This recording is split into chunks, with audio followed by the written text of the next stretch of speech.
Hello, and welcome to the South Coast Artists Index, where artists, performers, and writers, as well as curators, directors, and supporters, anyone with ties to the creative community, drops by to introduce themselves to you. We'll talk about their beginnings, their vision, their passion, and so much more. The South Coast Artists Index podcast is brought to you in part by Heavenly Spirits, who invites you to celebrate the art of life and creative communities everywhere.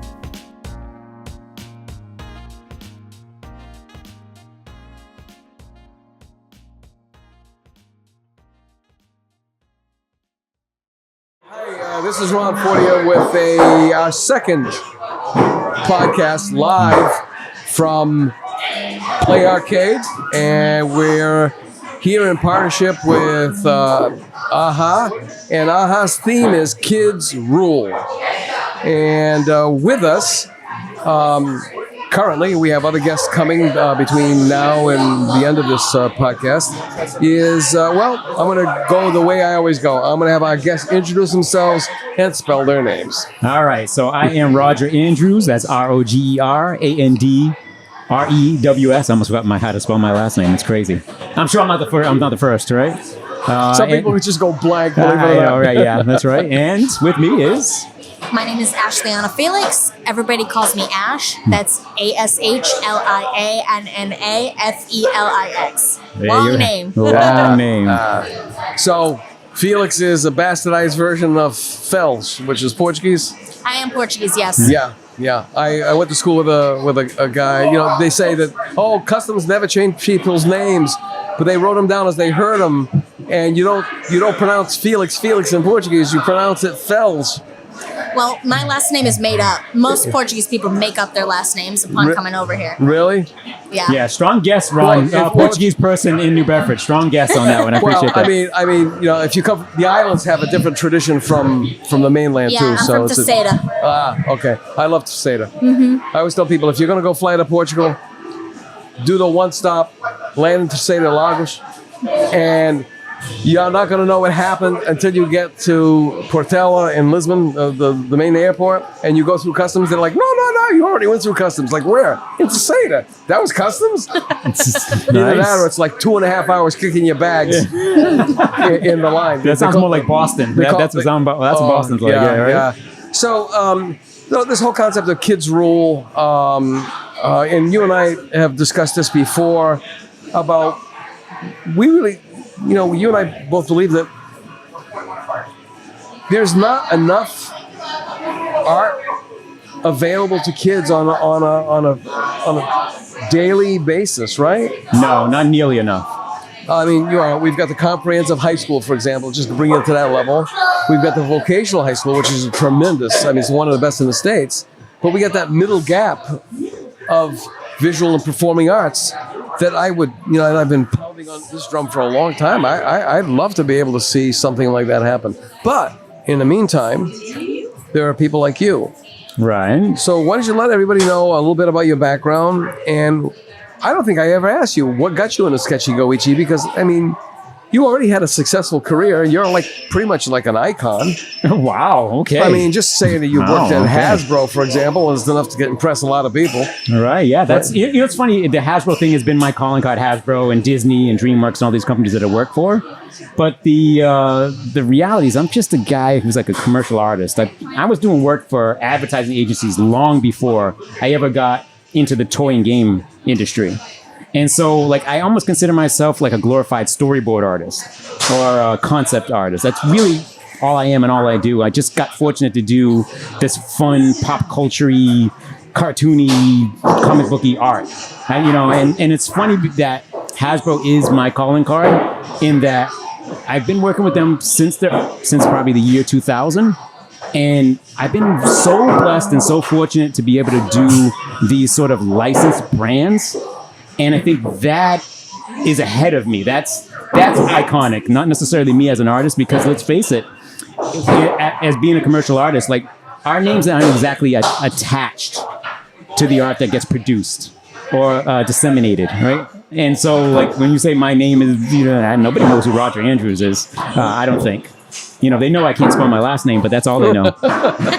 Well, it's funny you should mention that because one of the, Jeff and I have all these plans, and we're trying to document the legacies of all the artists, in the South Coast from as far back as we can go to the present.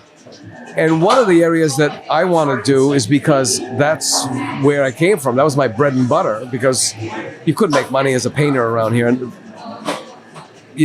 there were some people who were successful, but not everybody could do it. And I'm thinking about the old radio guys, the guys used to do the voiceovers and write the scripts, and the gentleman who hired me to work at Moore and Slater, an advertising agency, or Ray Slater, he was a phenomenal marker artist and a concept artist. And all of those, those ads that you see, if you do genealogy or you're looking something up in microfilm in the newspapers and you're scrolling through that, you see some of these ads and you're like, whoa! I mean, these, they were designed to sell. Exactly. In fact, many of those guys, a lot of the old time guys, they could draw as well or greater than I could coming out of art school. Yeah. I was amazed by that. Yeah. And these were writers. Yeah. And the art directors, they were phenomenal. And I can see them, if you're a product of, coming up in the 50s, 60s, and 70s, you were still hand rendering everything, which is amazing. It was an amazing thing to see, like people hand rendering, and they would pass it on to me to create the storyboard or to create the comp ad. Right. That was going to go in a magazine, if people can remember what a magazine is. Yeah. Right? Yeah. And they would hand me these loose sketches. I was like, I guess, what do you want me to color these? I mean, these are so phenomenal. Right. Well, right now, it's not a chauvinistic thing because that's pretty much the average. When I was, towards the tail end of the 40 years, it was a young woman who just got out of school who knew how to run Adobe. They gave her some money, and this person was doing what took a team of 6 people to do, because there was the concept artist, there was the layout artist, there was the comp artist, there was the mechanical artist, okay, and then you had the writers, and then you had the graphics people, okay. So, and Jeff, when I first started working with Jeff, and he was starting up his advertising business, and I would be talking about copy, and he'd be looking at me like, what's copy? I said, you guys call it text. It's youngsters. Copy. There's only 2 things, art and copy. Right. Yeah. Right. And it's gone. And then, you see a lot of mistakes in ads now because there's only that one set of eyes. Yep. You don't have all these people, checking every single layer of it. I've got all my layouts. We used to use 2 types of paper. It's probably not politically correct, but that's what they called it. There was yellow trash, which was flimsy, or some people just called it flimsy, yellow flimsy. Right. It came in a roll. It was tracing paper, almost it was tracing paper, but it was a newsprint. It was very crepey, and that was the original sketches you started doing.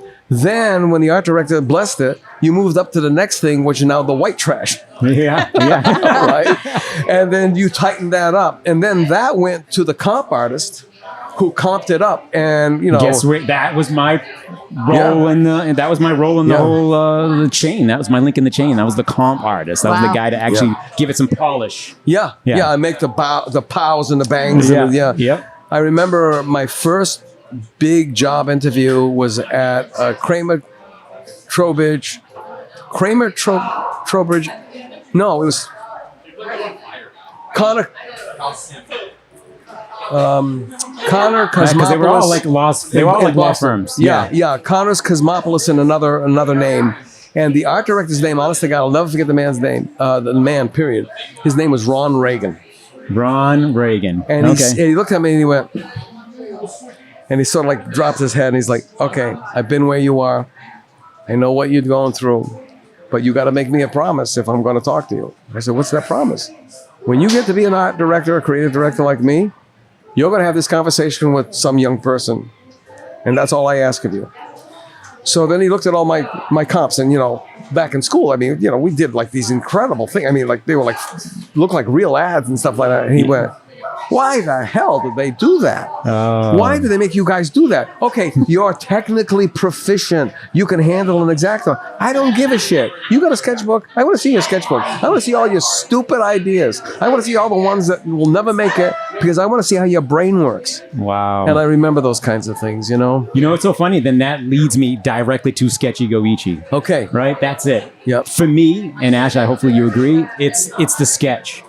It's the, that's where you're pulling the magic out of. That initial drawing, that sort of, that spark of creativity, that first sketch, that first stage. And that's, you know, the essence. I think my whole career is kind of built on that. Being that guy that takes a blank page, and we talked about this earlier, turns that into something hopefully beautiful, or at least effective to selling a product. And so Sketchy GO ichie is that. That's like the spark, the creativity, the sort of staying in that mode. That necessary. Listen, we spend a lot of time polishing stuff up as well. We also do a lot of like really strong visual gymnastics to make things look beautiful in the end. But to be honestly, the essence, the storytelling is in the initial sketch. And so I was in the same boat as you coming out of art school. When I went though, my art school was like, it wasn't a traditional art school, Butera School of Art. It was more of like a commercial art school. Oh, yeah. You don't even hear that term anymore. Yeah, right? I mean, it trades. In fact, it was a trade school. It was a trade school, yeah. Right, yeah. So I don't have a degree. I have a certificate. Yep. You know? Interesting. It was a certificate school, yeah. Yeah, and so I don't have a degree. I don't have a master's. I don't have anything in art. I'm just kind of a guy who likes to draw. And so the school, what they did is they prepared us for that, for actually going into interviews. And I brought sketches. It wasn't just all the really polished stuff in my portfolio. Yeah. By the way, we had to carry a portfolio case. Oh my God! I had to do that too. You did too. All right, you're just in the right age. It was 2 feet by 3 feet. In the subways, trying to get in without having it hang out, or trying to get into an elevator on a windy day. You just blow across the campus. All of a sudden, your arm is up in the air like this, right? You're gonna launch up. Yeah, that's right. Yeah, if you had a skateboard, you could have used it as a sail. Oh my God! Yeah. And that was the. But to your point, I brought sketches with me.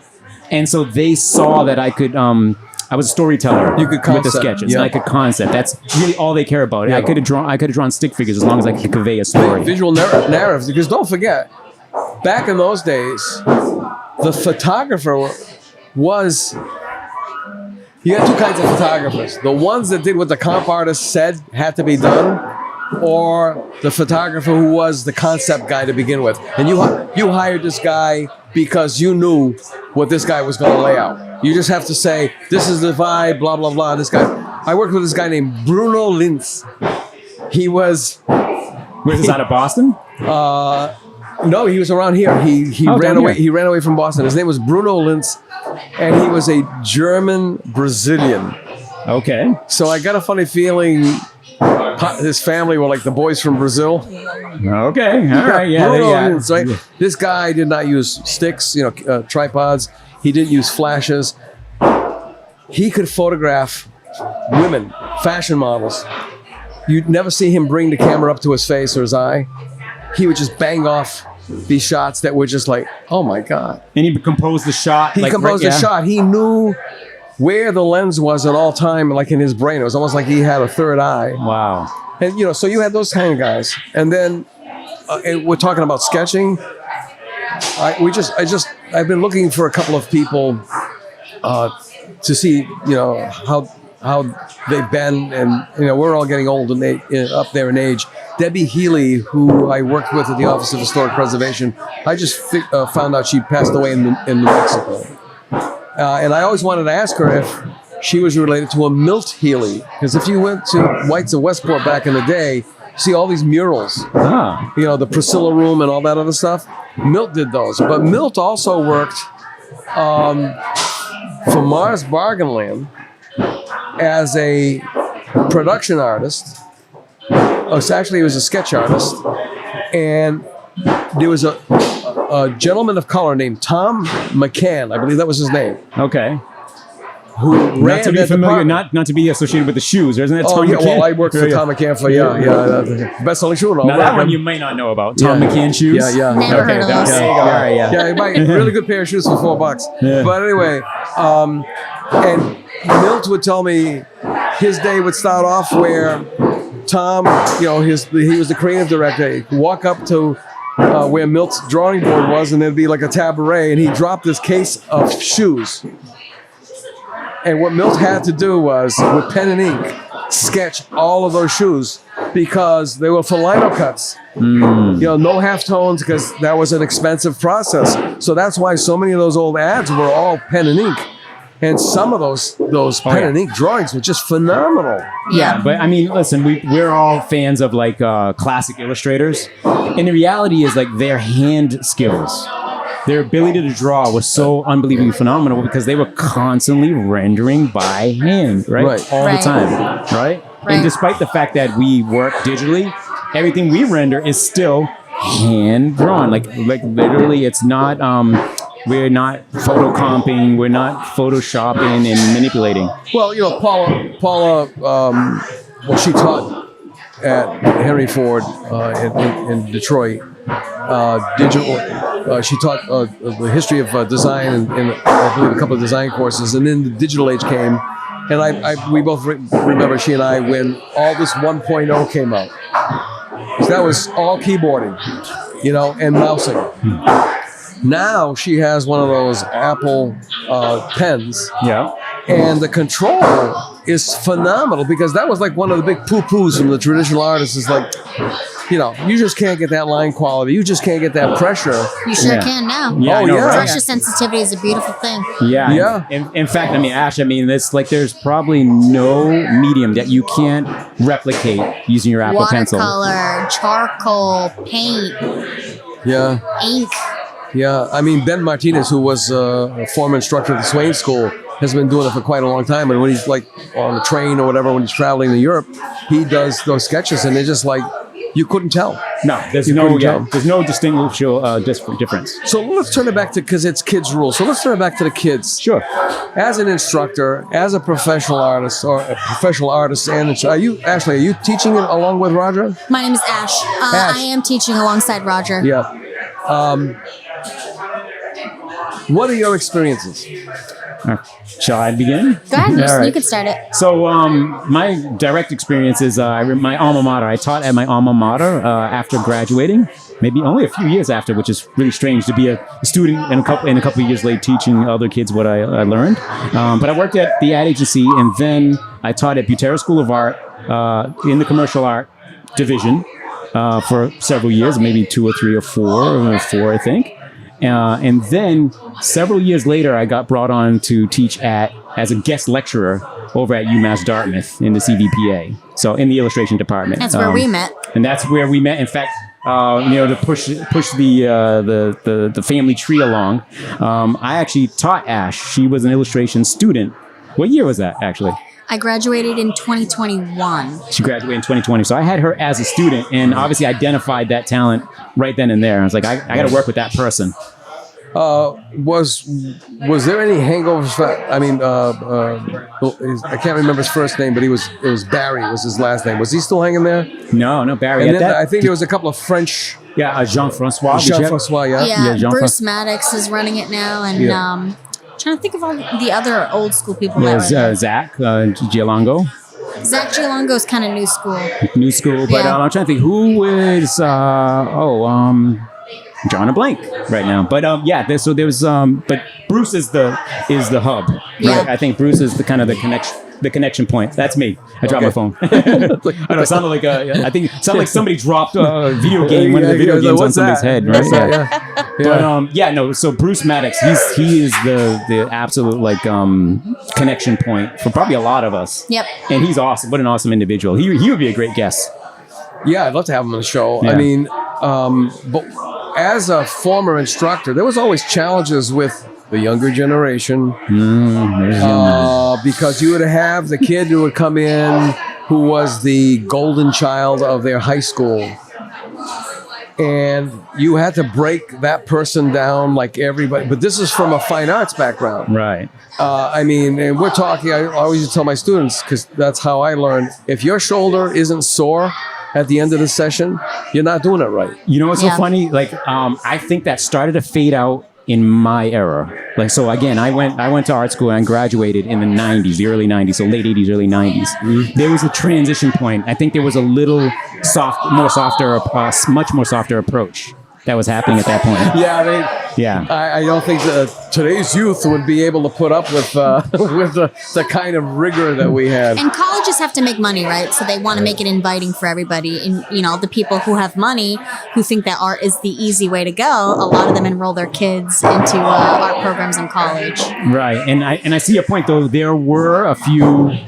how can I be polite? A few. I mean, I'll say it, a little more entitlement, a sense of entitlement with a few. Obviously, Ash is the exact opposite. Like, one of the things that really attracted to me her as an artist is like she is incredibly disciplined, hardworking, but then obviously creative. I mean, that's almost the default, right? You got to be creative, but she's so humble, right, and so on point. And there were a couple of her classmates that were also on that level. I think very, very humble and very, very talented as well. But there was a few that I had over the years that I was at UMass that were a little precious. You know, a lot of those students that you bring up were fine arts majors first. We all came from Bristol Community College. We pursued fine arts as a group.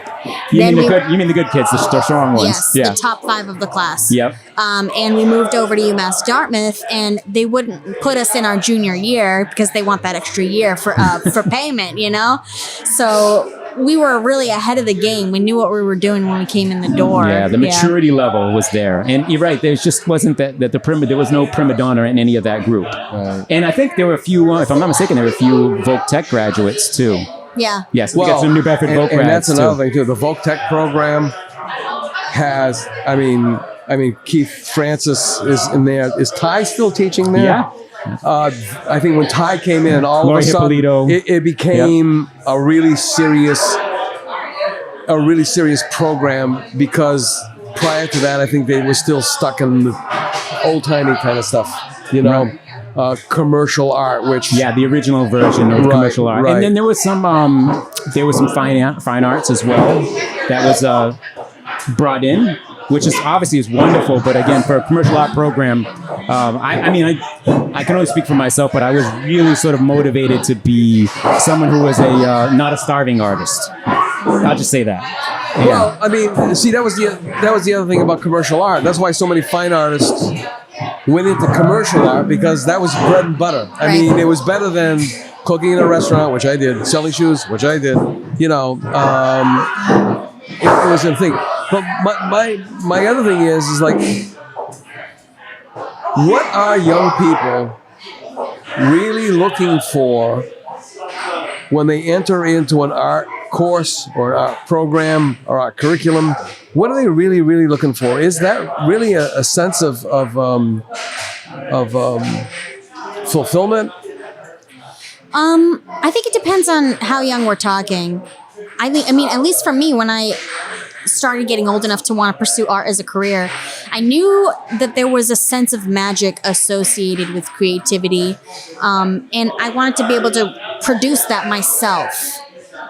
And so I think it's like being able to catch the magic and then produce it yourself. Right. And you're right. I mean, that's really relevant point. The age, it depends on the age. I mean, if you're talking like the younger kids in our program are 7, 8, 9, you know, so for them, it's just fun to draw, and they love to draw. You remember those days where it's just fun to just sit and draw? Yeah. And I think what the benefit, hopefully what we offer, is that like you can draw in this sort of environment where you get instruction and guidance, right? I think that's kind of the cool part of it. Like it's one thing to sit around all day and sketch in your sketchbook, but to be guided and to have some sort of like, to someone to bounce you know what it is, Ron? It's the ability to sort of to get feedback, right? Not microphone feedback from an instructor, from someone that can say, oh, this drawing of X looks cool, and this is why,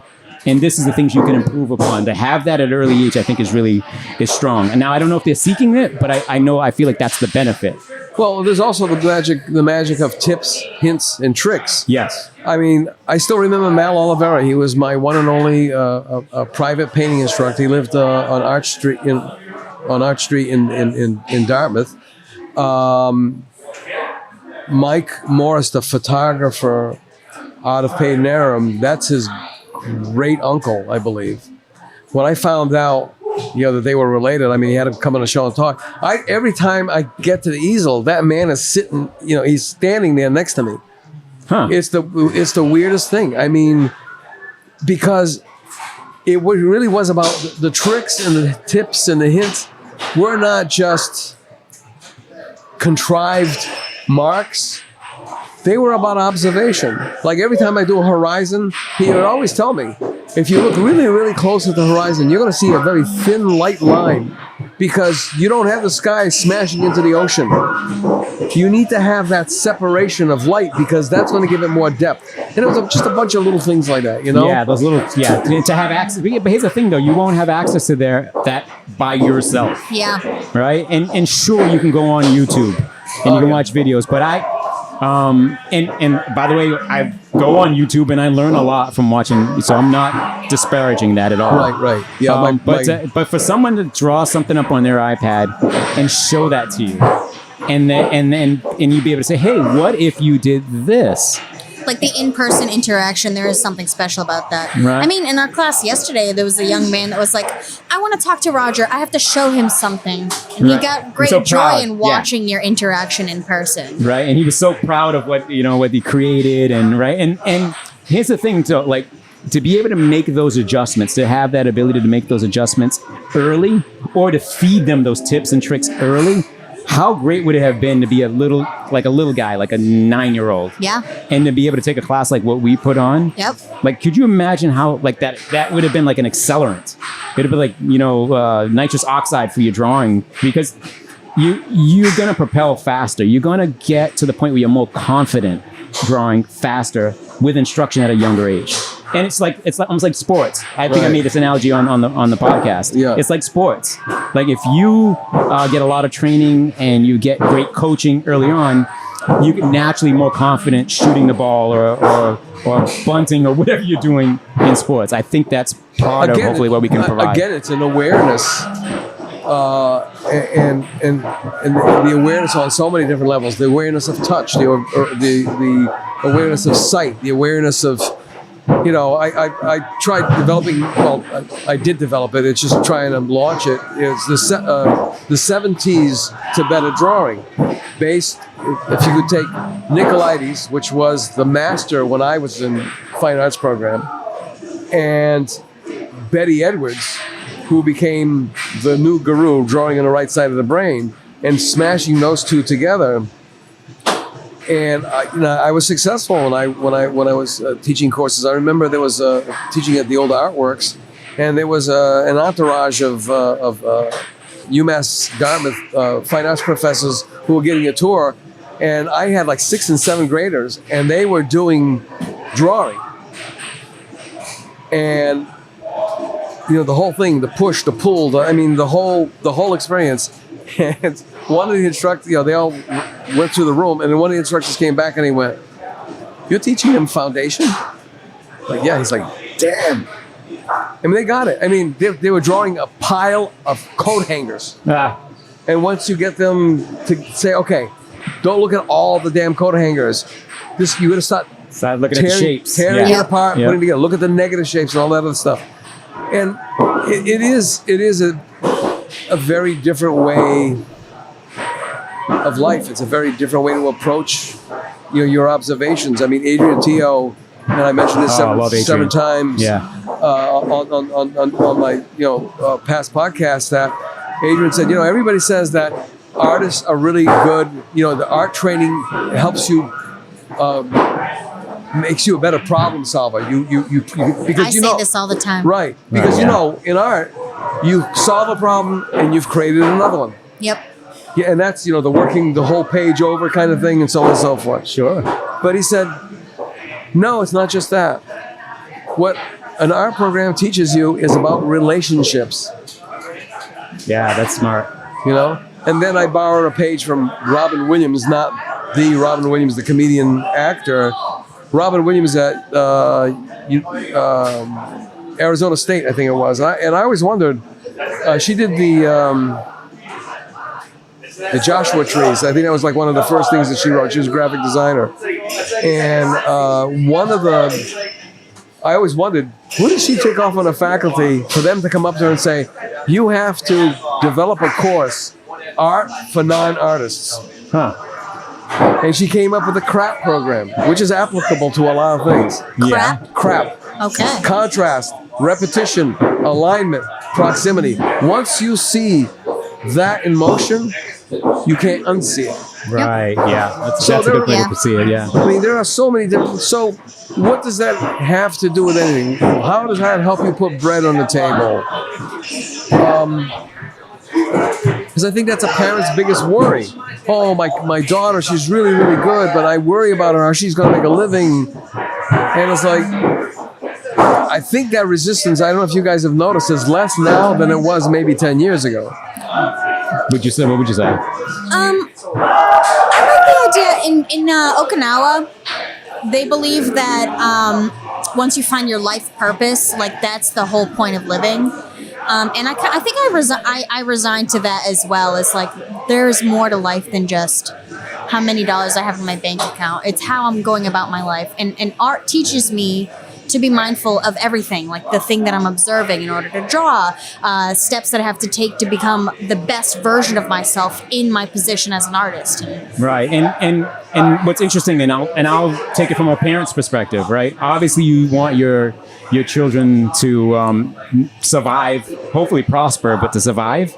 And you're right. I do agree. I think it's lessened. I think when we were kids, there's probably a litany of folks, and we've heard this sort of anecdotal stories of like how like their dad or their mom or someone in their family said, no, you can't be an artist because there's no money in it. I don't think that's gone anywhere. My parents were the same way. Yeah. Oh, wow. I didn't realize that it was a profession until I was in my mid-20s. That's true. Yeah. So I guess it exists, but I feel like it's not as intense. Maybe that might be how at least that's how I perceive it. Yeah. Because I feel like there's folks like, just a bit younger than me and a little bit older than me who have that story, that same tale of like, yeah, I always loved art. I always wanted to do art, but I can't because it's like, I got to become a police officer. I got to become, right? We've talked about this before. Like that's just a part of, and I think I think it's lessened. But clearly, Ash, in your personal experience, like it's like, and here's the interesting thing, right? I don't know that there's that many like jobs in art, but there's a lot more careers in art. There's a lot of people who can manufacture a living in art, but in a more in a less structured way. Well, one of the things I would tell students, this concept of portable skills. And what's portable skills? Well, back in the old days, and it's very chauvinistic because David Ogilvy, the American grandfather of advertising, which is odd because he was British. Yeah. He was a stove salesman. The whole concept of how do I get into advertising? And his famous reply was, "Can you type?" Huh. And women went insane. He said, "No, you don't understand. Okay, you go into the typing pool. That's like that was like one of the aortas or something of an advertising agency. You're typing all this copy, all these world famous writers and hacks, are all, so you're typing all this information and you're listening. And then someday you're gonna have the right moment where somebody comes into the typing pool and says, well, does anybody have a better idea? And that's your moment. Oh, okay. You can seize that moment. And the portable skills thing is, okay, bartenders, that's bartending is a portable skill. Cooks, that's a portable skill. Commercial artists, that's a portable skill. And not only are they portable, you can pretty much set yourself up in your own business as well. That's what I was trying to refer. That's what I was alluding to. Like all of us now are our own art LLCs. Yeah. Right. I think nowadays something to keep in mind though is you have to be at least like a master, jack of all trades, master of none. Right. Because I went to school for illustration, but I'm doing animation, illustration, design, graphic design. Yeah. And also too, you have to be a salesperson. Yep. And a marketer. Yeah. You gotta go out there and schlep your stuff. And a social media manager and a content creator. Right. So you are all these people, which tends to dampen your enthusiasm for doing your work because you have all this stuff. My studio mate at the University of Miami was Leon Rosenblatt. He was an internationally acclaimed illustrator. He did the illustration of Merlin on the Styx album. He did the Mobius albums, the Mobius strips. He did a whole bunch of stuff. He did, I don't know how many covers on the National Lampoon. And I'm saying internationally acclaimed. I mean, he got awards for it and stuff like that. Society of American Illustrators. And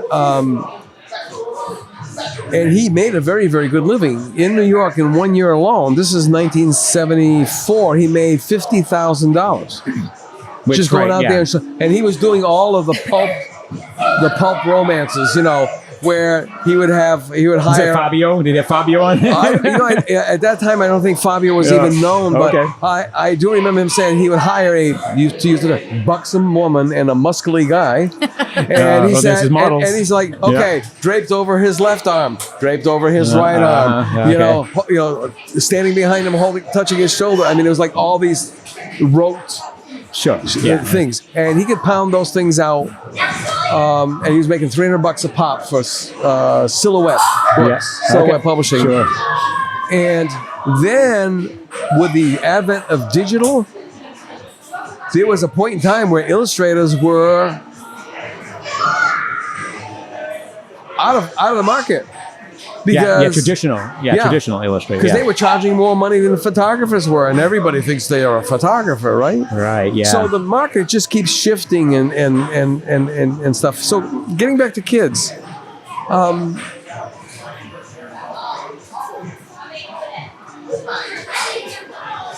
I remember when I worked for the superintendent of art, Ray Basalem, back in the 70s. And that was just when they changed over from classroom art instructors in the elementary schools to itinerant art instructors. I called them the bag ladies because they had a shopping cart and they had all their... And basically it was pretty horrible. It was very rote. Oh, we're going to do a sunset. Oh, it's Thanksgiving. We're going to do a turkey in the cornucopia. Oh, it's Christmas. We're going to do a tree in the sled. And it was more about entertainment or keeping them quiet than it was passing on any skill levels. Now, one of my friends in Miami, he still lives there, his wife, he married one of his students. His wife became the president that year of the Dade County Art Educators Association. And she invited me into this inner city middle school called Sheridan. I think it was Sheridan Junior High. And I'm like, I walked in there with kind of an attitude. I didn't want to hurt Lourdes's feelings, but I was just so heartbroken, disgusted with our education in school systems. When I walked in there, my jaw dropped. I mean, I was totally shocked. But she was a classroom instructor. And these are kids from that part of town who don't get a lot of joy in their life. And to see that sense of fulfillment, that sense of accomplishment was absolutely phenomenal. I mean, ultimately, that's what it's about. Yeah. Right? There is the gift that we're hoping to pass on, right? Wouldn't you say? I mean, that sense of fulfillment, that sort of spark. That can be provided to everybody. Any color, any income level, any age. Everybody can have access to this. Yeah, and right to your point, it doesn't matter what neighborhood you're from. Right. It doesn't matter what community. If you can, we all. It's an interesting level. Like art, as a whole, is the interesting leveler. Right. If you're an appreciator, if you appreciate art, you can come from any background. Right. I love that aspect of it. I love being. Don't you love being a part of that? Like being a part of that universe. Taking away the whole forbidden nature, especially to the digital art, because it costs money to have the tools that you need in order to work in such a way. It's just not oatmeal paper and ebony pencils. Right. Yeah. Or like myself, drawn on the back of a placemat. Yeah. You know, where I don't have any access to paper or anything, with the crayons that they provide for you at the restaurant. Right. You know, I still love the flat Crayolas, the ones that were flat on the bottom. Yeah. And the smell of a new box of Crayolas is still absolutely. But you know what? They will stand on your shoulders, which gives you immortality, because you will never die. I see. That thing, that love will go on. Right. I feel like we're like almost like a caretaker to the flame.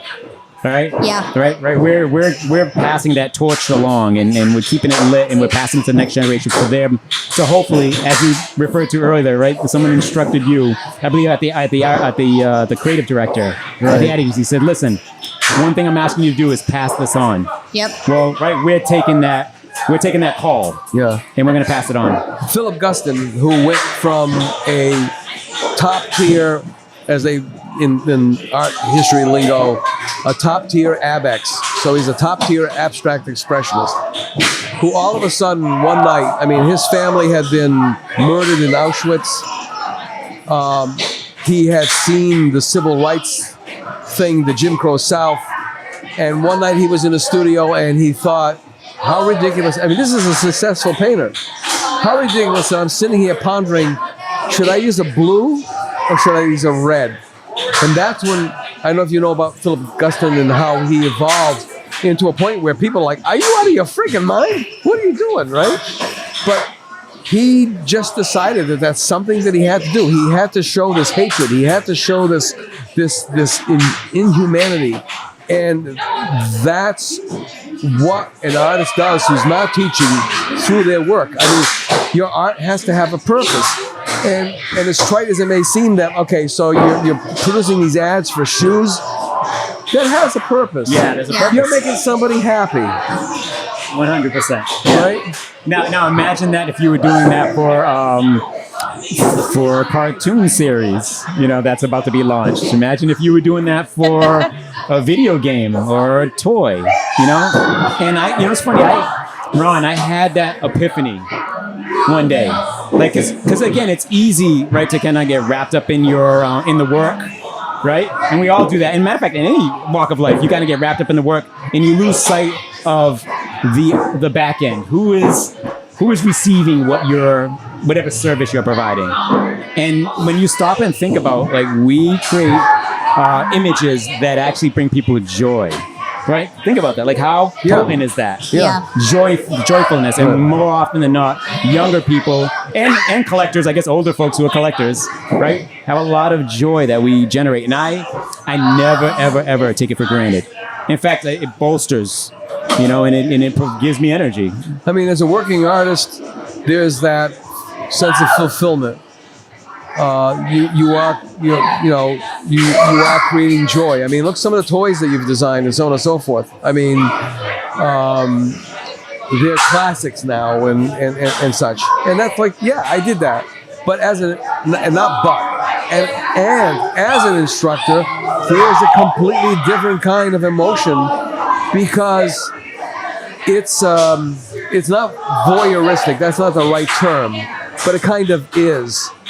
Because you're extending that vibe, that love, that craft, that vision that has been making you happy all of your life. And it's like a torch.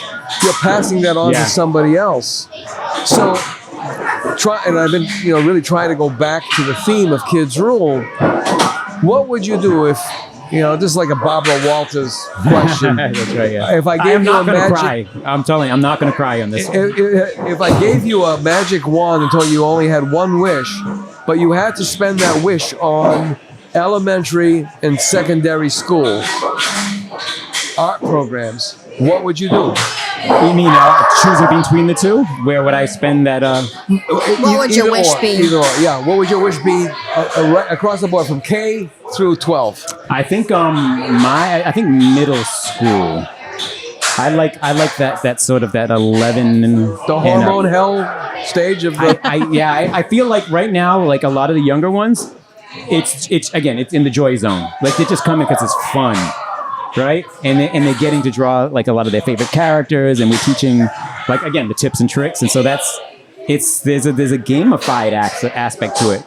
But there is a point, like you said, in the hormone zone where you start to like contemplate, like, what do I want to do for the future, right? There's a little inkling of it. Maybe not until high school does it start really get existential, but there's a point very early on, and I think I'd like to sneak in there and then almost upload this virus of like being creative, right? I want to upload that virus to in their hard drives. Like being creative as a career starts then, in my opinion, and it did for me. That's I can only speak from that perspective. There's a program, I forgot where it's situated. It's in theater. August Wilson, who wrote Fences. I mean, he wrote some phenomenal damn plays. And they've got this thing where they take these kids from high schools who are in the drama club or whatever. They just do a reading, and it's like this year-long process. And they get these kids who have never acted ever in their entire lives. And they give them this craft, which is a dirty word. When I came from fine arts, it was like, oh, no. We don't use craft. Right? Wow. But it's a craft. And to see these kids light up when they know they've got that audience in the palm of their hand, and they can make them cry, they can make them scream, and all they're doing is talking. Right. We really need more of that. And it's the same thing, I mean, to talk about my grandkids. When my granddaughter was in nursery school, I know this sounds like I'm really blowing my own horn, but we got called in to go talk to the principal of this daycare, nursery school, whatever it was, because they had a phenomenon. They had a situation that they never ever had to deal with before. Parents were stealing our granddaughter's work, her artwork. So do what? What were they doing? They were just stealing it because they loved it. Oh, wow. Was that and it nice? was the most bizarre thing I had ever heard of.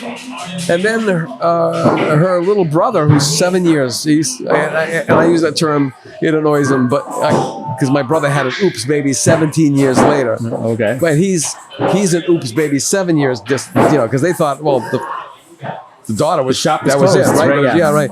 So anyway, he was going to this private school, and they were very hands-on. And when they did a report, there was an art element to it, and so on and so forth. And it got to the point where they were like, "Oh, your grandfather's an artist, isn't he?" And he's like, "Yeah, what about it?" Because that's another thing. He's really like on the ball, right? What about it? Oh, well, how much did he help you? Oh, with the art. Okay. And there was one he did. It was based on a book that they had to read. It was this baby crawling in his onesie and whatever. And I showed him how to make an armature, and I showed him how to pack on the clay. What's that stuff that dries the fast there? The clay pot, right? And how to paint it. And I showed him how to do it, and then he's doing it. And all of a sudden, I saw his hands working that material. And, I had a lot of students. I mean, I didn't teach part-time or whatever, full-time, as I always wanted to do. But I saw his hands going over that sculpture, and I got so choked up I had to run out of the room. I mean, this kid just... Yeah, he had the stuff. He just got it. Yeah. He just got it. So, but I was teaching the old South Coast Community Network, I think it was called, where they got a bunch of teachers, they paid them like an honorarium, and you did a course that ran 3 nights, 4 nights, 5 nights, and I taught drawing. And I never thought I would experience this. Most of them were adults, they were adult learners, and it was almost like teaching, holding a therapy session with art. So it was almost like art therapy. There were people there who wanted to see if they were as good as they thought they were when they were in secondary, in elementary school, but they were told, put that down. That's foolishness. That's foolishness. And it was like they were a bunch of people with like birds with broken wings, and that was really, really tough to take. Wow. And so their art confidence was broken, and you needed to refill that cup. Yeah. Well, I mean, with my experience, it took shedding that idealism, like, of everything I create is fantastic, in order to actually progress. Yeah. That's right. Yeah, and yes, you can be confident in when you accomplish. I think that's another thing too. Like to complete something, that you can build confidence through that as accomplishment. well. That's a really good word. Yeah. We have a guest that has arrived. Who has a whole? No, you can say. Has a whole another perspective. I will let her introduce herself and spell her name and obviously the name of the organization. Sure. So. I'm so happy to be here. Welcome. My name is, thank you. I can't wait to hear more about what you were just saying, too. So my name is Tracy Furtado Chagas. My last name is Furtado Chagas. It's Furtado -Chagas, CHAGAS. And I'm the executive director and the co-founder of the Dream Out Loud Center, which is going on almost 25 years now. It used to be Brick by Brick, and we work with the Creative Careers Program in publishing, performing, and graphic arts. Okay, and I'm going to have our guests introduce themselves to you, so you'll know where they're coming from. Sure. I'm a freelance artist, Roger Andrews, graphic designer, and also educator of young children in the arts. Oh, wonderful. My name is Ashlianna Felix. Most people call me Ash. I am an illustrator, graphic designer, and an educator as well. Oh, wonderful. We need to know you. I was just going to say, you guys really got to go have a couple of beers after this. Yeah. We were basically talking about, because the theme of this is kids rule. And we're all instructors here at some level and at some periods in time and such. And I don't think that Dream Out Loud could have gone on for 25 years if there hadn't been this hole in the community. So could you talk to us about that? Definitely. I was just walking around AHA just before here because I had my daughter. She's 8 years old, and I really wanted to bring her to the clay making, the pottery wheel that the New Bedford Art Museum was doing. So I don't usually get to walk around AHA, but I was also one of the co-founder committee members 25 years ago too. So it kind of like represents a little bit of what that hole in the community was, because they both kind of happened around the same time. I think I can better represent the whole, if you want to call it that, or the lack of opportunity for our youth by talking about, during that time I was in my mid-20s. I had just graduated from UMass Dartmouth. I was a native of Fall River, and I was in the publishing community. I really wanted to work in publishing. I'd already worked in Boston, but it really wasn't connecting to my passion for living home, being home. And I found New Bedford, and I found Spinner Publications, which is a small cultural historical press. And, I found my passion and was able to meet a lot of artists, but there wasn't a lot of community at that time. And we started to do a program with Then Artworks, and they had talked about doing a teen arts coalition. There weren't many programs for teens at that time. Was this with, Crystal Campbell at Artworks? Yes, Crystal. Okay. She was one of the co-founders. And Carrie Belisario was one of the first executive directors, and then she was one of the co-founders also of AHA. She and a bunch of other people. If I started naming them, I would forget a lot of them, but they were from about 12 different organizations in downtown. So her and I started working together, and we both were passionate about the lack of opportunity for, ourselves when we were younger, and also the opportunity. So it was that actual contradiction, because for me, student journalism at Durfee High School was huge. I found, I was able to work in a newspaper. I was able to do community projects. And for Carrie, where she grew up, there were, a lot of different things available. But we couldn't really identify anything here where the students were really creating art. There was the art museum. They did have their children's programs, but something where they could really take part and become and create. So, and a lot just came together. We started to write a grant together, and the first youth were part of New Directions, so they were getting paid to be there. And Paula Benedetti, which was crucial to bringing us all together, she kind of connected the project, paid the students, and at that time, Spinner was teaching cultural history. And honestly, the students didn't care. They didn't want to be there. They didn't want to hear about their community. They didn't like their community. And I understood that feeling because I had felt that growing up and not really understanding my heritage. And, so it was kind of a lack of connection and then opportunity of artists kind of came together. And the youth that were part of it, one day when it's really wild because this student just recently had a fundraiser for the organization and donated their proceeds because they're a very, very, very successful artist, a photographer and videographer, Joel Cordero.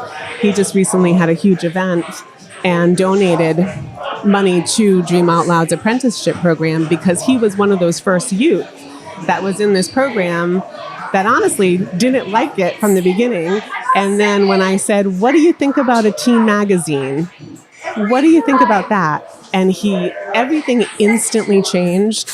And he became one of the major illustrators. We work with them and teach them Adobe products. So, I think the whole was, and I hate to call it a whole because it's assuming that there was a lack. It was just the opportunity that kind of came together of the people who really wanted something. They wanted to make the best out of what everybody has already. And that's what kind of created the synergy that led to the Creative Careers program, which became very successful and attracted a lot of youth. And then AHA, too. I mean, they're both celebrating 25 years, so pretty good. Tracy, move your microphone. Maybe we can get Kris in there as well. The other, we were just before you arrived. We were talking. Yeah. You want him to go there? Yeah, I don't mind. I don't mind sharing. You take a break. Actually, I have to take a break. I gotta go check on my daughter. Okay. Well, you can say you gotta go to the bathroom. That's okay. Yeah, that too. We'll just let it roll. And we'll get these guys here. Awesome. I'll get them caught up. Ash, thanks so much. I think it was a good conversation. Wonderful meeting you. Awesome. We'll talk some more. Yes, absolutely. One of the things we were talking about just before you arrived was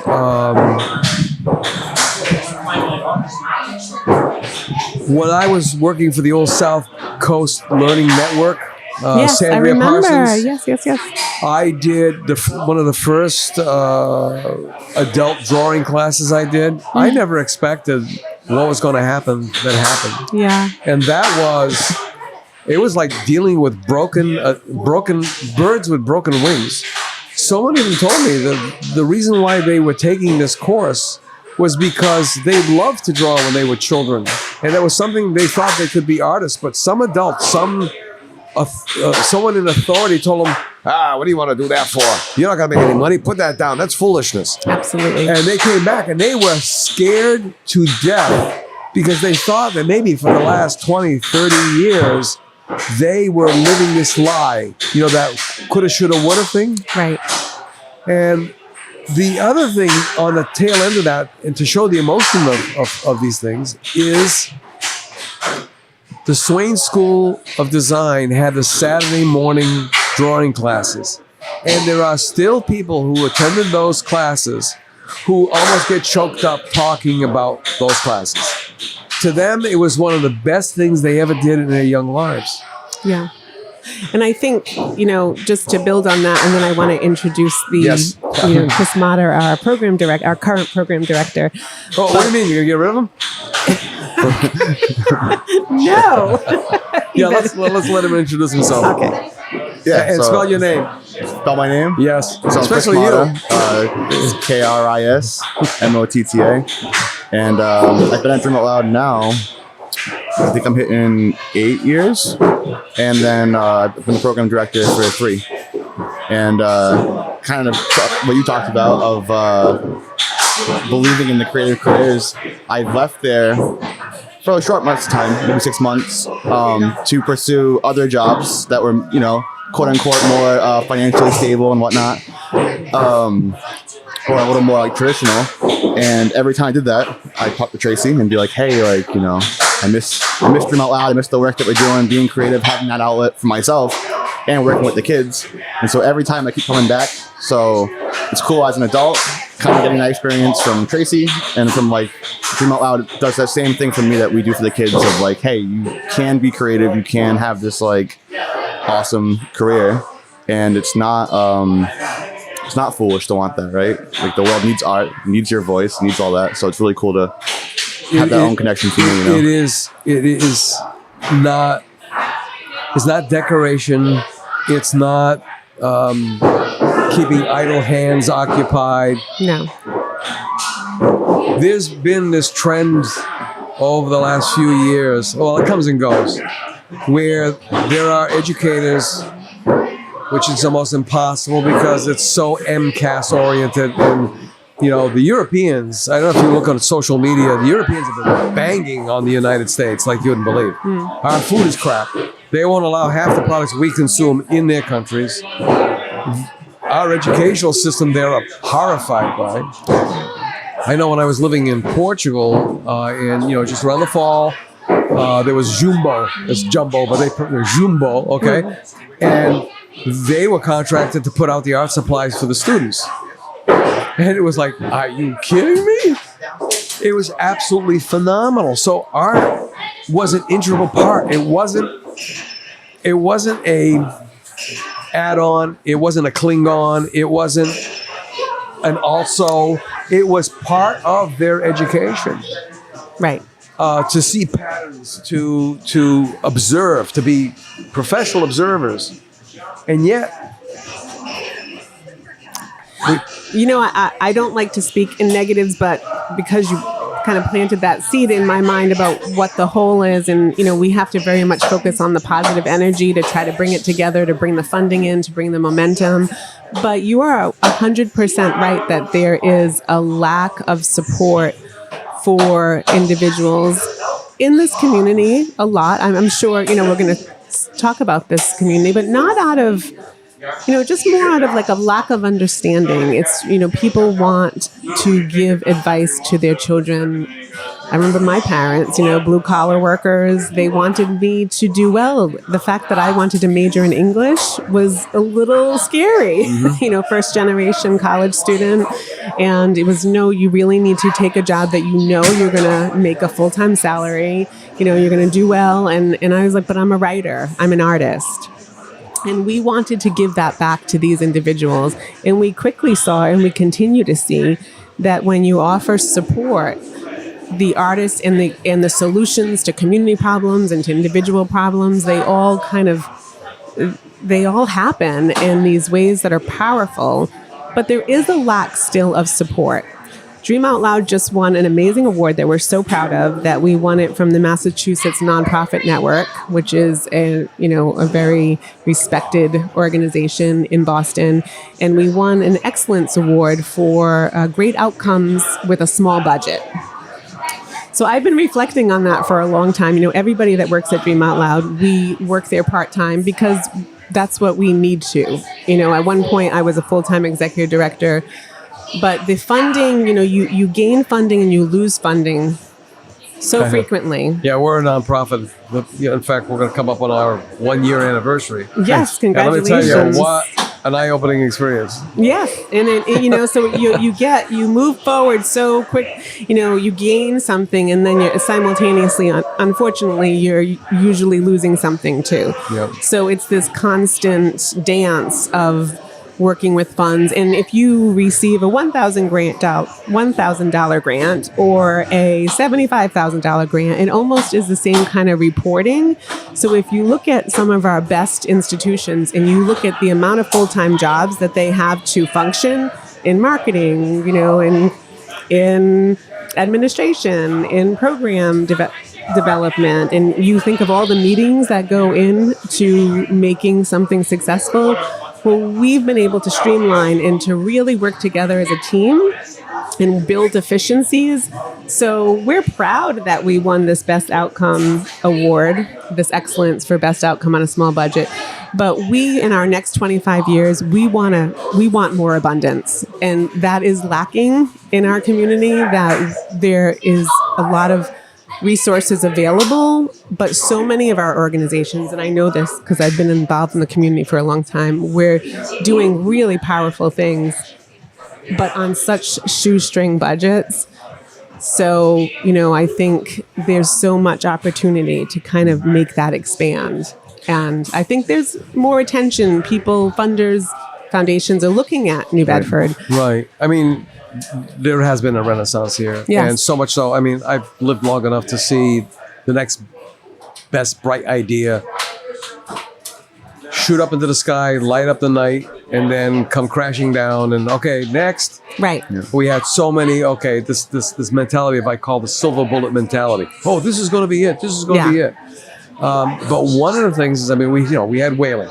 Then we had textiles. Then we had commercial fishing. And you could throw in the Schmata industry, the apparel industry, because that was bringing in, I mean, Chemise Lacoste and Chemise Izod, and a lot of top brands that people were clamoring for. In Fall River, Huckapoo, which in the 70s was the blouse that they call them tops now, I guess, the shirts, but what women refer to as blouses. Huckapoo was the thing. Okay, so they were all made here. But now it looks like art is that next industry, and you go to colleges and universities and they're selling programs. It's called art management, and there's all kinds of other things like that, right? Yeah. Yeah. So absolutely. we actually went to, I'm trying to think, I think it was March. Us and a few other organizations with New Bedford Creative, we went to a advocacy day up at the State House, advocating for like the arts and funding and all that good stuff. And it was interesting because one of the speakers talked about how basically the government is realizing how lucrative art is from a financial standpoint. In Massachusetts, it's the top, most lucrative. Really? What do you call that? Industry. Thank you. More than anything else, architecture, art is brought in the most money. So I feel like with that being a thing, because I feel like as a country, right, if it's useful and it makes money, usually gets attention. So maybe that helps. And obviously the importance of like the social emotional stuff, right, that we all know because we're all artists, how important that work is. So hopefully they're starting to notice how useful art is and how necessary it is, and more funding gets down here. What about respect? Because when I moved to Portugal, people, hi, how you doing? What do you do? I'm an artist. You're an artist? Do I know your work? Is it hanging in the museum? Is it in a catalog? Is it here? I'm over here. And I said this like nearly every show. I do love your artwork. Well, thank you. Absolutely. And here, what do you do? I'm an artist. No, you make any money doing that? Yeah. There's no respect for the artist. Yeah. And we also have this thing where, as to use the Portuguese term, pés descalços, barefooted people, the lower class. We can't afford that stuff. That's for the rich people. So that's part of, it's not just teaching youth how to create art, become invested and involved in it, but also to try to change the culture to accept them and their work as something that is very, very valuable. Right. And I think the thing that I love teaching and living the most is this, the dance between art and business.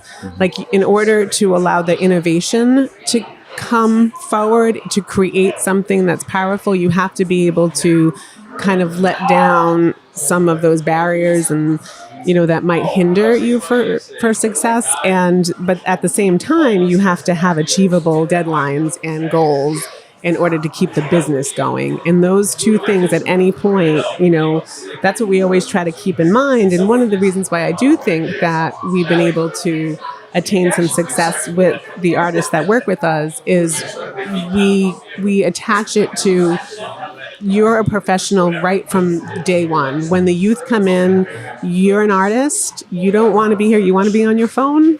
You can go. That's why it's great to have an after-school program. We try to pay our instructors well as we possibly can. We're always, making sure that we are also paying our youth after they've shown work ethic and dedication. But they learn some really, high level skills in not just what they do with art, and because we work with art and technology, but also that teamwork and communication. And I think that people might not realize how much those soft skills artists actually bring to coming up with solutions in the manner of how we approach things, Right. And Roger's rejoined us again. So Great. I'm going to ask Roger and you guys, Kris and Tracy, can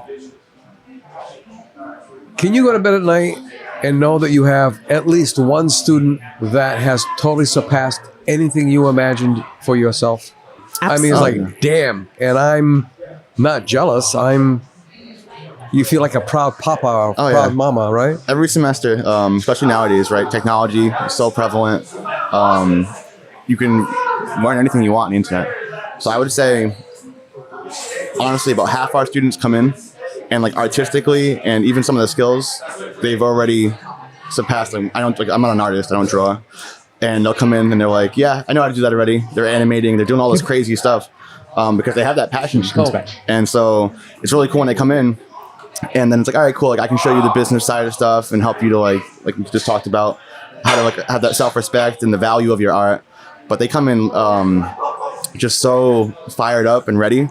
And then by the time they leave program, we have a couple. One, she made a crazy self-portrait. She painted it, and it's beautiful. And people always come in like, oh, like how much is it? Like how long has that been there? Who made it? And I was like, oh, it was a 14-year-old who drew that. And it's just crazy. And it happens all the time. We have another student right now. Her name's Scotty. She's 14.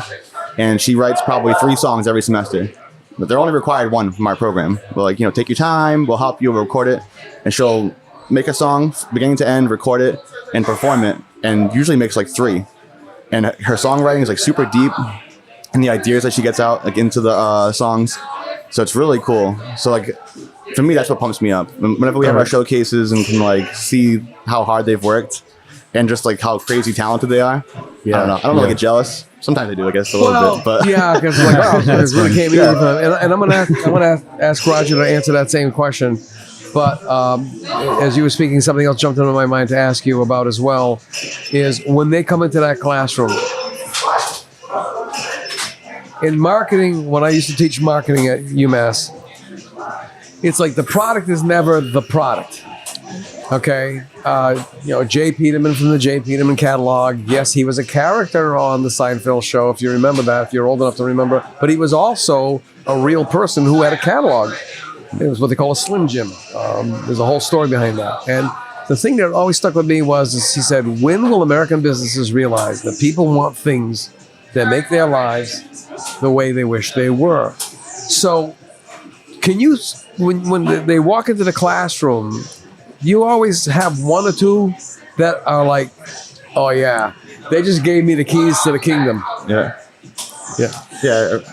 Every semester. I feel, and I know I do want to jump in with this same thing, and then have you answer that question too. But I feel so blessed because of having been teaching for 25 years now in New Bedford and working specifically with artists in different ways. Like, they have transformed my life. I'm still so close to so many of them. And it's because, honestly, you know, I was just talking to a friend of mine. We're going for our doctorate together at Salve, and we were just talking about like curriculum. If you like create a curriculum and then sell it, and just different kind of branding and business, like marketing, and trying to think of different ways to bring in earned income. But, you know, it's like, what's that curriculum, and what do we all share at Dream Out Loud when we bring a teaching artist in? And honestly, it's that they know how to listen to the student, no matter who they are or what skills they have, and just help really to build that confidence and let them know that they to trust themselves, right? So whether I'm teaching English or writing or public speaking, which I'm also teaching at colleges now, or if I'm teaching a youth how to write a poem, you know, it really is like it's the confidence and it's the ability to just listen to them, and it's huge. Right, you know, and I'm thankful to be in a group of variety of different artists. Right, you said more on the writing side, Yes. and on the music side. So I represent the visual art side of it. And to Ron's question, like, there is always some kids that just have the juice. Yeah. I call it the juice. It's just there's this innate sort of like spark of talent. Some of it you can cultivate, some of it is inherent. And so I love it when you get those ones that are that have that, but even more so is the ones that have enthusiasm for it, right? And an appreciation for it. I actually gravitate more towards those kids.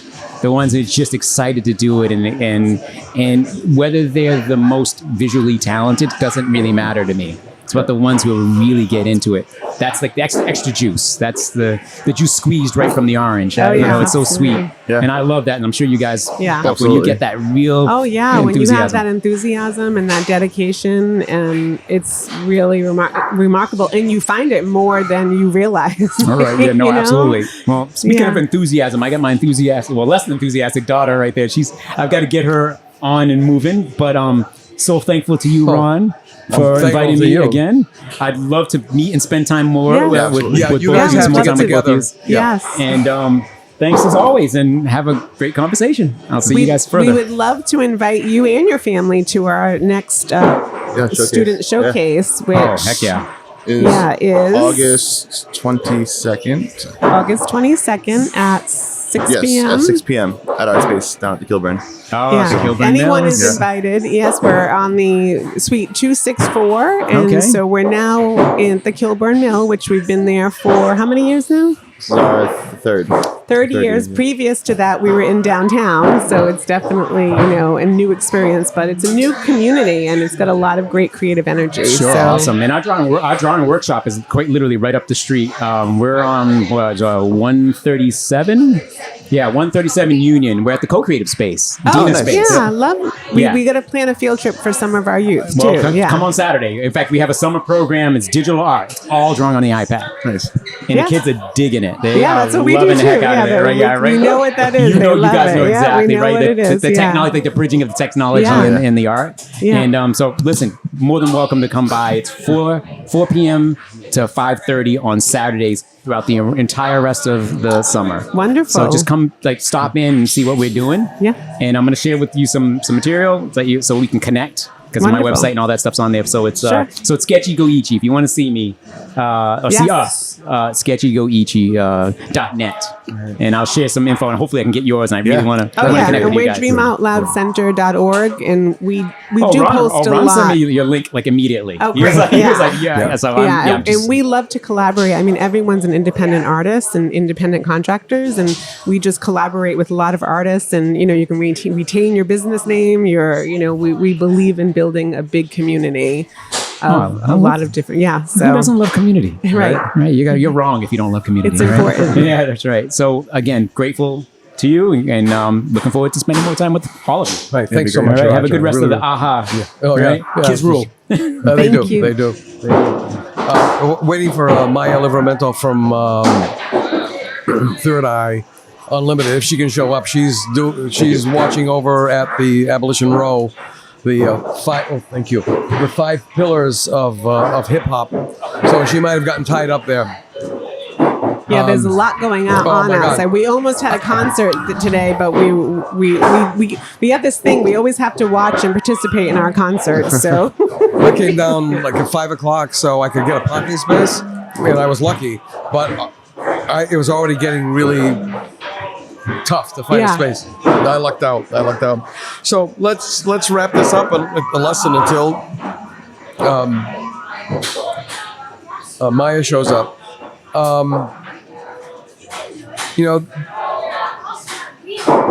Again, and it's only from my point of view, being a marketer and a former marketer, former academician.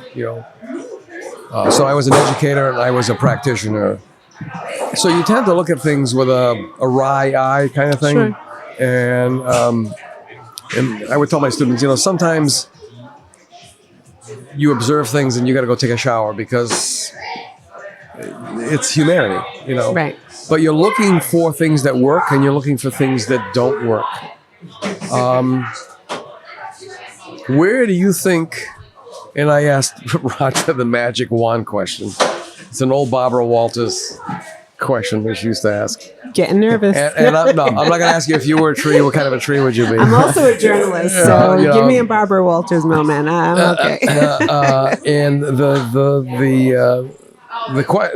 question is, if I gave you a magic wand and you only had one wish that was loaded into this thing, one wish and no other wish, and you could only apply it towards arts and culture, visual performing arts, whatever. And I'm going to ask both of you separately, what would you do with that magic wand? You want to go first? I mean, I just automatically think abundance for all. That's what I was going to say. We at Dream Out Loud, we have a secret, and it might be a silly secret, but it's I encourage everyone to do it. We do new moon checks. If you ever heard about writing a check in the new moon. No, never heard of that. Yeah, it's supposed to really attract abundance. Really? Yeah. And I just think I just thought it made my beard grow faster. I don't know. We swear by it. Sometimes you feel like, this, for me, the spiritual is a big part of how I live my life, how I work in my profession. And, I have a deal with myself that I will always be doing work that brings me value emotionally. And then I feel like I'm making a difference in this world. So, I see so many people struggle financially. And I think that there are so many wonderful organizations and businesses and communities. And I think we're all still really, trying to struggle to make ends meet. And we all need abundance for all. So I'm not really sure. I've seen a lot of money come into the city at different points. I've seen a lot of opportunities. And I can't say that I was hopeful many times over and over again. But you can't make a huge difference by giving small amounts of money. We need abundance for all, and trust. There's a huge new initiative and trend in the funding community, and it's trust-based philanthropy. And that means, that you're easier on nonprofits in the reporting area of things. And, grants renew, grants grow. You don't give a grant and then lessen it the next year. That you have to turn youth away if you do that. It's silly to think you can build a sustainable, quote unquote, and I can say this with confidence now because we aren't going on 25 years, when you're working with a community that's mostly 95% low income, you cannot expect this community organization to build a much bigger pot of money working independently through earned income. We need to create resources that we can rely on, that we can, dream more and vision more. So abundance for all, whatever that means for any organization, but that's what I would do with my magic wand. I was actually going to say the same thing. I was going to say money, because the reality is money is a barrier, right, for access to the arts for many people. You need supplies to make art, and I think New Bedford's really good about minimizing that, right? You have a lot of like recycling artists and stuff like that, but it costs money, and to give kids the access, transportation, and the platform to create their art and to get it out there, you need money. I mean, you said two things. One of them is in Rhode Island they have a recycling or repurposing facility specifically for artists. Really? So Bordalo would have gone insane in there because he wouldn't have to. It's like one-stop shopping. He could have gotten anything he wanted. So if it's like, call it industrial waste, and I don't mean like sludge and chemicals and such, but there's always byproduct of anything that you manufacture. And that would be great to have that kind of a business, established here. Right. You have to invest in the people. You have to invest in the reality of I've heard so many times like, oh, organizations can't get a big budget because then they won't know what to do with it because they've been small for so long. It's like, you have no idea. Like what kind of I've been living in a studio apartment, and why would I want to go into a 3-bedroom, 2.5 bath apartment? I know how to deal with it. I would be freaked out with all that space, right? So I just challenge that idea. You can double every single. Well, let me put a specific because honestly, we need specifics, right? Let's double everyone's budget. Let's do that. Let's start there, and then see what happens. And with my magic wand, I think we need to go higher though. I've spent a lot of time with Boston-based nonprofit organizations because in 2018 we won the Social Innovation Forum Award for access to the arts. And all of the nonprofits in my selection, the budgets were 6 times higher.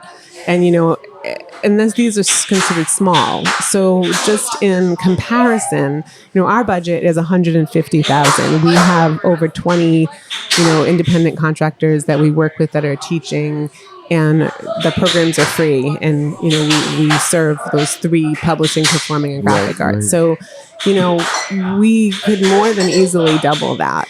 And, easily, right? Yeah. But so we need to 5 times. We got to. Well, I mean, it's Jeff and I mean, like I said, we're just coming up on our first anniversary of being a nonprofit, and every time we dig deeper into something, we find there's more and more and more and more.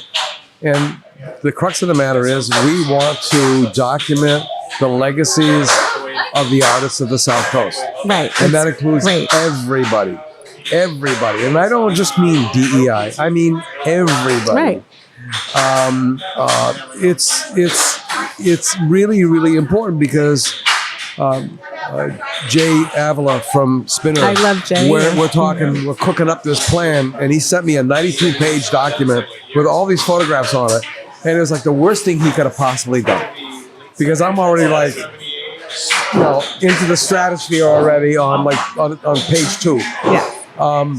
There are artists I never ever even heard of. Not that I know every artist that ever breathes in this town, but it was like, oh my God, to have the opportunity to resurrect these people. Right. I mean, Spinner, the same thing. Spinner, 5 times the budget. Like what they do and bring to this community, they should not be struggling as much as they can. I know it's in good hands because Joe's passed the baton on to Jay. Joe's still working it. We're not getting rid of Joe yet. And Sue, they'll have to pry his cold fingers from the helm. But Jay, from day, I worked there when Jay started. Since day one of Jay working. I know Jay since he was a child. My ex-wife used to babysit him. He's the best. And Joe has taught me so much. I mean, if it wasn't for Joe, Dream Out Loud wouldn't exist, and a lot of my skills that he helped to foster. So that's what we've got. We almost need a Congress, to use that term. We need a Congress of all these organizations because we're all fighting, and we're all fighting for the same dollar. There is competition there, and there shouldn't be. And healthy competition is good, but the resources are so scarce. So it provides this bigger competition. 1,000, 5,000 $5,000 grants, they help. But, try not to limit them. It's like if you get one, you can't get another for another year. Oh, yeah, the MCC grants are like that. I think you're only eligible like for 3 years and then you're out. You got to sit it out or something like that? Well, at least with Massachusetts Cultural Council, they do provide operating support, and we're one of their fundees, so we're very thankful. But I know we used to be a funder of Lenny's Acom Fund and a fundee, and we loved them. But it is, you can't apply after so much time. I understand them, and I understand the philosophy because there were so many organizations. But this magic wand that you gave me, and we're artists, right? So we're gonna create the abundance is there. I've met a lot of wealthy individuals that are so generous, and and we do need. I mean, and art has always been supported by patrons and benefactors. Yes, and you do need those people. But I think also too that and AHA is a roaring good example. But I was telling Roger and Ash, I saw this documentary this is after August Wilson, the phenomenal African American playwright. He did Fences, and I mean that's just one of his, many phenomenal plays that he wrote. They brought this program to high schools across the United States. These kids that participated in the program never had any, they weren't in the drama club, they weren't the top kids. Right. They were just given this opportunity, almost as a challenge, to memorize a section of one of the plays. And it's like watching The Bachelor. I mean, they would go from that first tier, then whittle it down. I think the final is like 4 of them. Mm-hmm. It was an incredible journey. Yeah. And I think, it's always another bright idea, but I think we really need something like that, not for the city, not for the South Coast, but for the youth of the South Coast, because it's not the Academy Award, it's the Oscar. Am I making sense? Yeah, no, absolutely. And it's where it's coming from. So people say, well, where do you come from? What do you do? And so on and so forth. And I said, well, we're whales and we're fishing boats. But we're also the place where Frederick Douglass came to freedom in 1838. I mean, and that's just the tip of the iceberg. Well, and we're full of grit, and we have great traditions and culture, and so many resilient qualities. I had a hard time when I was working with a consultant once, and she was trying to help me create the pitch to bring in more funding, and I was supposed to be creating a representation of our youth, and I could not see our youth as vulnerable and in need of so much, because I saw them as strong. They're very strong. They, we lack funding sometimes, but as far as spirit, as far as intellect, as far as care, our youth are just really, they're gold, right? They're the best, and they have the ability to truly change the world. Yeah, I think adding on to kind of what we've been talking about this whole time with nonprofits, funders. Something I've noticed, and I've only been doing the back end grant writing type stuff now 3 years, so I'm willing to do it. He's doing a great job. But a big thing I've seen is it seems like at some point a lot of people get kind of lost in the showmanship of the nonprofit world, and in general, like the city, right? You can tell what things are for the city and to make the city look good, and what things have like that actual quality, like where it's for the kids, it's for the people.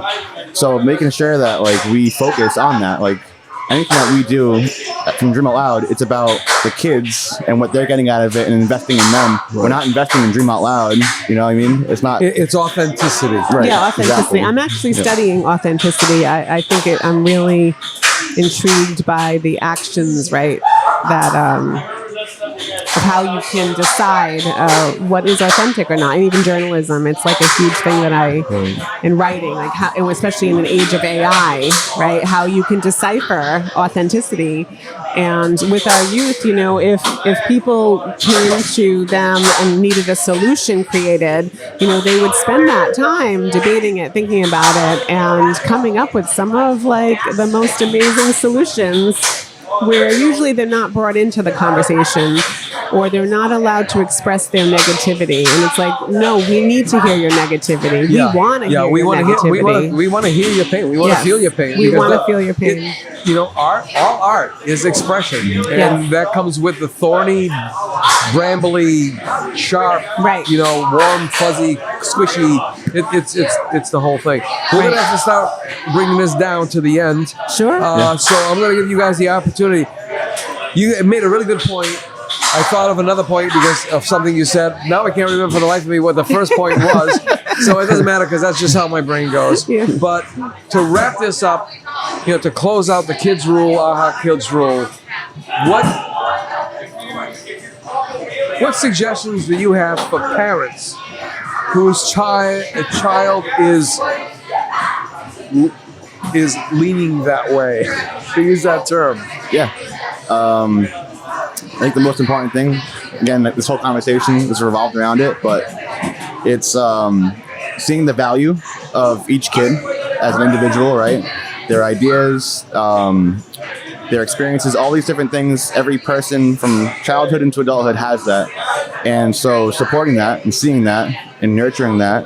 And so if that's art or if that's music, whatever career path they're choosing or expression they're choosing, supporting that and, you know, trying to make sure that they have access to the tools they need, bringing them to places like Dream Out Loud or Third Eye or those other nonprofits that, you know, give access to that, and really giving them that foundation to do that, because that's going to make them happier and it's going to make ripples. You know, kids are powerful people. They're, you know, and real quick, because you're one of those people that when you talk, it springs things in my head, pushes buttons in my head. We talk about authenticity.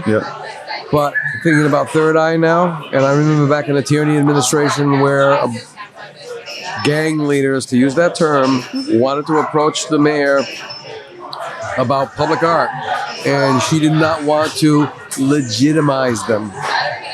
Right. And now we have this legitimization of public art, and, you know, murals, urban art, whatever you know you want to tag it with. So we have authenticity, we have legitimization, we have access. What else do we have, Tracy? Well, I was just going to think the answer to your question to the parents, you know, is what a gift. If your child is showing an artistic quality, just realize, oh my God, don't diminish their light, let their light shine. And, you know, something that Kris also said is really don't ever diminish the idea that they need collaboration. Like, one youth can be involved with all organizations, while we may be competing for funds on a different level, just, you know, because we're all trying to continue to sustain ourselves, that all our youth can be in part of many things. And, you know, going back to Joel Cordero, who just recently had that fundraiser with his photography, he was talking to me about it, and he said, you know, I was part of all these organizations. That's what helped me to not get caught in these negative, it took me out of those negative things. And, you know, so it's important to understand that our youth need us. They need more access, right? And so what were the words? It was access. What was the other one? Did he just say? Access, authenticity, legitimacy. Yep. And I mean, hope. Hope is always a hope for future, because if you have hope, then you can do all things, really. You can withstand all negative pressures. And so even if you encourage your child, you know, that in the littlest bit, of your child will keep that flame for art burning. It's also footsteps, because the upcoming generation sees those footsteps and they know somebody passed by there. That they don't have to. They don't have to trailblaze. They just have to follow in those footsteps. Right. Yeah. Oh, that's pretty good. Yeah. That's pretty profound. No. And that's why, I lived in Portugal myself for a month of time at one point. And, I love seeing your artwork. I love, hearing you talk about living in Portugal, and, it inspires so much too. So thank you for having footsteps that, bring us together. And we will eventually get a collaboration going. I mean, every time we try to write a certain grant or whatever, people just don't get what it is we're trying to put out there. Yeah. And again, there's only so much stock in a soup. They can't just keep adding another cup and watering it down. Well, that's the abundance, and you have to realize too, a lot of the foundations are also nonprofits, right? So they're also competing for funds with us. Right. Mm-hmm. And the city, the Investing in Kids program, they fund us. They have their own programs. Like we're all because we're working together towards a joint mission.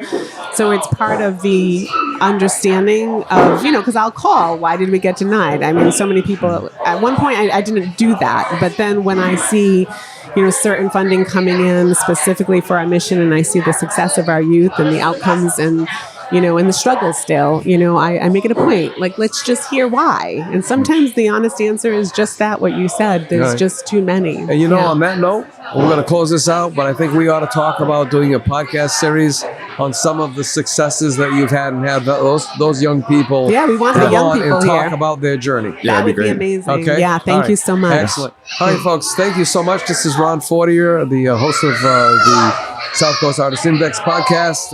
We're live at the Play Arcade. That's why it sounds like complete pandemonium and cacophony. In the headphones, too. Exactly, in the headphones as well. So with that in mind, thanks so much, and see you next time. Bye-bye. Thank you so much.